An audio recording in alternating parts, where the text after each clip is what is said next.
కూర్చో హ్యాపీ ఈరోజు ఈ జూబ్లీ హిల్స్ బై ఎలక్షన్ సందర్భంగా మేము షేక్పేట డివిజన్లో చాలా చక్కగా ఒక మీటింగ్ పెట్టడం జరిగింది.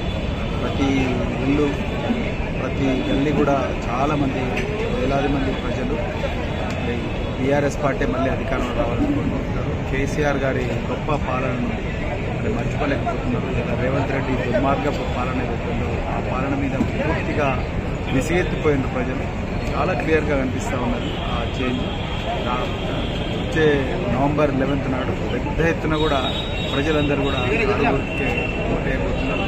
నేను మళ్ళీ ఒకసారి రిపీట్ చేస్తున్నా, ఈ పోరాటం జూబ్లీ హిల్స్ పోరాటం కేవలం మాగంటి సునీత అదేవిధంగా నవీన్ యాదవ్ మధ్యలో జరుగుతున్న పోరాటం కాదు. ఇది ఒక నిజానికి అబద్ధానికి మధ్యలో జరుగుతున్న పోరాటం. అదేవిధంగా తెలంగాణను విముక్తి చేసిన కేసీఆర్ గారి సైన్యానికి, అదేవిధంగా తెలంగాణని దోపిడీ చేస్తున్న రేవంత్ రెడ్డి గ్యాంగ్కు మధ్యలో జరుగుతున్న పోరాటం. తప్పకుండా ఈ పోరాటంలో నిజమే గెలుస్తుంది, తెలంగాణనే గెలుస్తుంది, తెలంగాణ అమరవీరుల త్యాగమే గెలుస్తుంది. జై తెలంగాణ.